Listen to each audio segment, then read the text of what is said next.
Hw11 Q1. In this question, they're going to ask us about several goofy-looking compounds, ones that you don't often see. But if we just follow electronegativity values, I think everything will make sense. Please note, oxygen is a very, very electronegative element. It will always take a -2 oxidation state unless it's paired with something even more electronegative, and there's only one option: fluorine. Fluorine is the only element that's even more electronegative than oxygen. So if you keep that in mind, I think all of this will come pretty quickly. In part A, we have Uo2 with a 2+ charge. Keep in mind the more electronegative atom here, of course, is oxygen, and that means that oxygen takes its normal charge based on position in the periodic table, which would be a -2. Uranium would take whatever charge is needed to make the overall charge, the sum of the oxidation states, add up to the overall charge of +2. So for right now, let's call uranium's oxidation state X. Notice that within this formula, the subscript for uranium is an implied 1, and the subscript for oxygen is a listed 2. So a quick little algebra problem. If we have one atom of uranium whose oxidation state we don't know right now, but we're going to solve for it, and add that together with the 2 atoms of oxygen whose oxidation state is known to be -2 because it's the more electronegative atom, we can set the sum equal to the overall charge for this ion, which is a +2. The algebra here isn't difficult. 1 times x is x. 2 times -2 would be a -4. We'll add 4 to both sides, and x works out to be 6. So we've got oxidation states of 6 +6 for uranium and -2 for the oxygen. Okay, next compound, As2O3. Once again, the more electronegative atom is going to be the oxygen. Oxygen will always be the most electronegative atom unless it's paired with fluorine. So let's give oxygen its normal charge based on position in the periodic table. Arsenic will take whatever oxidation state it needs to, so that when the oxidation states are added together, we get an overall charge of 0. Notice that nothing is written to the upper right of the compound. That tells us that the overall charge for this compound is 0. That's normally the case. More often than not, the compound you're considering has a 0 overall charge. So we'll do a little bit of math. 2 atoms of arsenic times an unknown oxidation state of X. And we'll add that together with the 3 atoms of oxygen whose oxidation state is known to be -2. And we'll set all of that equal to the overall charge, which is 0. So 2x, and 3 times -2 would be -6. We'll add 6 to both sides and divide both sides by 2, and we get a +3 for the arsenic oxidation state. So +3 and -2. Part C, we have NaBiO3. First of all, you've got a metal, students. So if you've got the metal, it's actually helpful to separate that out. Sodium ion is always going to take a +1 charge. This other ion, BiO3, then would be whatever ion, the charge of its ion would be whatever is needed to cancel out sodium's charge. So it would, in this case, it's -1. That's called the bismuthate ion. not one that you'll encounter very often. When assigning oxidation states, if you have sodium, let's take a look at sodium, it's alone and it's got a +1 charge. If it's alone and has a charge, then that charge is also the oxidation state. Now let's turn our attention to the bismuthate ion. Between bismuth and oxygen, the more electronegative atom, of course, is oxygen. So we'll give oxygen its normal charge based on position in the periodic table of -2. And bismuth, we don't know what its oxidation state is right off the bat. We'll call it X, and we're going to do a little bit of math to resolve that. Notice that in the formula for bismuthate ion, there is a implied subscript of 1 for the bismuth atom, a listed subscript of 3 for the oxygen atoms, and an overall charge for that ion of -1. So we can add together the oxidation states of the elements within that polyatomic ion and set them equal to the overall charge.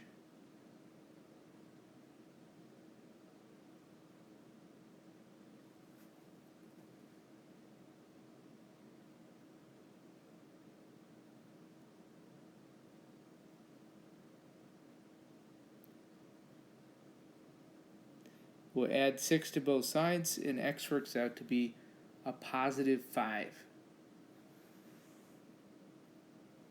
So sodium was a +1, oxygen's a -2, and bismuth is a +5. Part D, now here's an interesting one. We have 4 atoms of arsenic not paired with anything else. Just AS4, that's the molecule.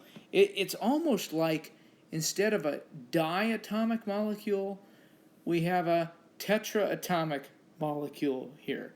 And as you know, with diatomic molecules, whenever you're bonding with an atom of the same type, that means the 2 atoms have the same draw on the electrons, and that means that there's no charge. So here we've got a 0 charge. That one's an easy one, because if you're not combining with a different type of element, then there will be completely equal charge distribution and no charge. Okay.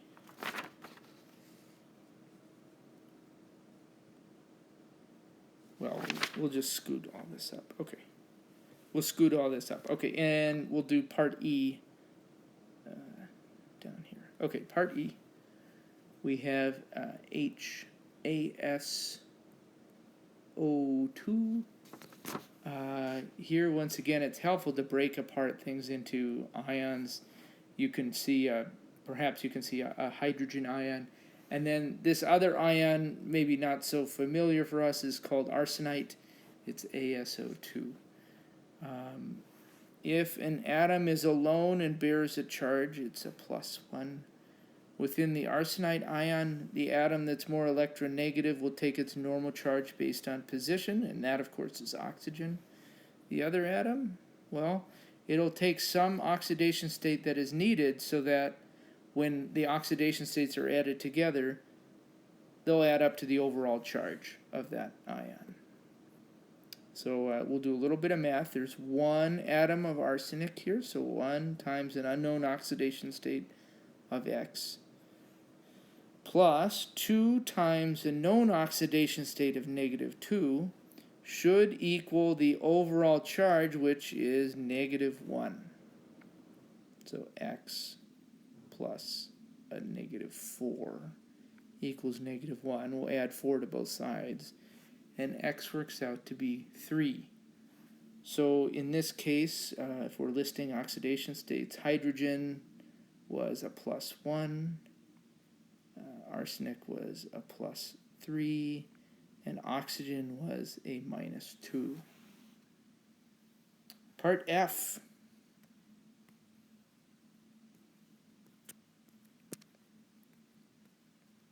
Here we have magnesium paired with a goofy polyatomic ion, one that you won't see very often. P2O7 with a 4- charge. It doesn't matter what it's called. no importance there. But it's helpful to write it as magnesium ion broken apart and the P2O7 ion. What charge would it need to have in order to balance out the two atoms of magnesium, each of which have a double positive charge? 4 negative. Now that's an interesting charge. You don't see those very often. It's a very rare polyatomic ion. Magnesium's alone and it bears a charge, so that charge is also its oxidation state. In the other polyatomic ion, we've got two atoms, phosphorus and oxygen. The one that's more electronegative, of course, is oxygen. So oxygen will take its normal charge based on position in the periodic table. Phosphorus takes some unknown oxidation state that we're going to solve for. And when the sum of those oxidation states are added, or when the oxidation states are added together, they'll sum to the overall charge of the compound, which is a -4. So let's do a little bit of algebra here. There are 2 atoms of phosphorus times its unknown oxidation state of X. We'll add that together with the 7 atoms of oxygen, whose oxidation state is known to be -2. And we'll set that equal to the overall charge of -4. And we're going to solve for X. The math here isn't hard. 7 times -2 is -14. We'll add 14 to both sides in order to get the X terms all on one side. And divide by 2, and we get X equal to 5. So to summarize, in this compound, magnesium's oxidation state was +2. Oxygen's was, no surprise here, -2. And phosphorus was a +5.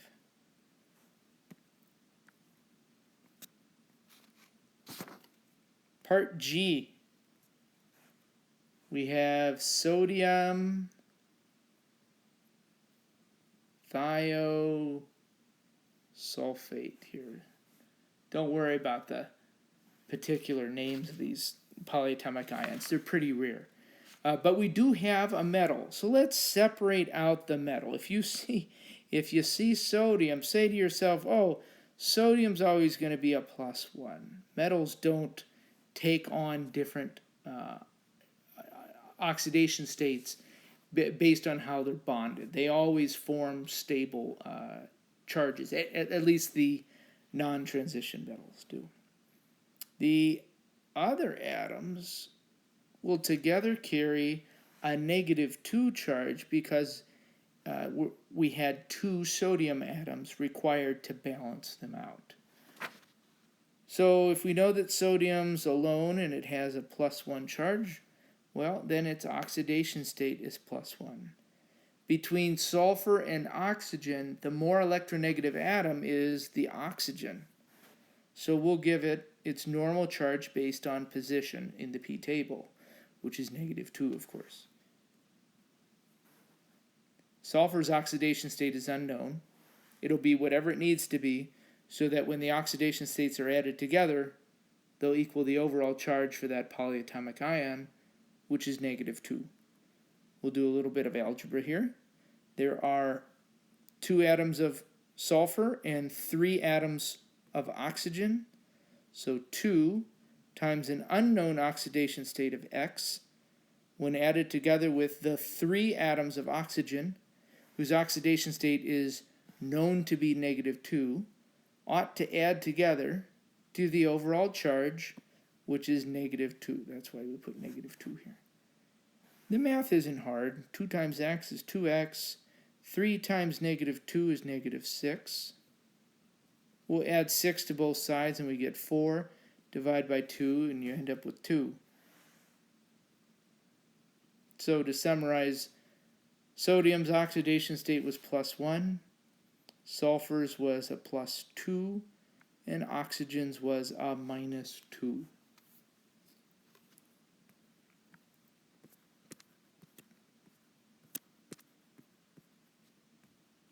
Part H. Here we have an interesting compound, Hw11 chloride. Now, one of your polyatomic ions that is listed in table 2.5 in your textbook is the Hw1 ion. It's one of two polyatomic ions. The formula for Hw1 ion is Hg2 2+. That is, it always consists of two mercury atoms. You cannot separate those two mercury atoms. So this one's a little bit goofy, but it's easy enough to figure out what the oxidation state would be. If you have two atoms of any type, and together they add up to a 2+ charge, then the oxidation state of either one of those atoms is a +1. Hence the name of this ion, Hw1, even though it always consists of two mercury atoms which together have a +2 charge. That +2 charge also explains why we needed two chloride ions. Chlorine, if you uncrisscross these charges, chlorine would be a Cl-, and there we have an atom that's alone and it carries a charge, so it's a -1. So to summarize, in this compound, mercury's oxidation state is +1, and chlorine's is -1.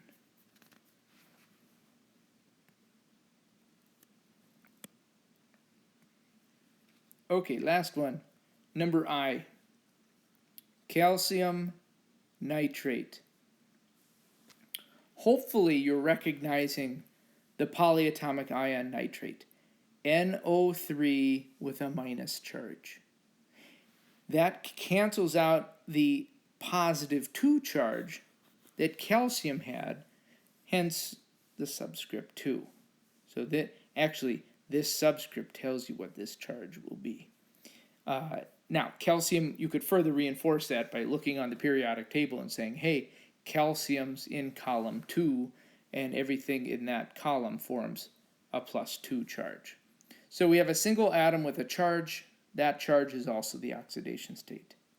Now, for the other polyatomic ion, we consider nitrogen and oxygen, and which one is more electronegative. Again, oxygen is the winner, even though nitrogen ain't no slouch in terms of electronegativity. But its oxidation state will be some unknown number, let's call it X, so that when the oxidation states are added together, you get the overall charge for that polyatomic ion of -1.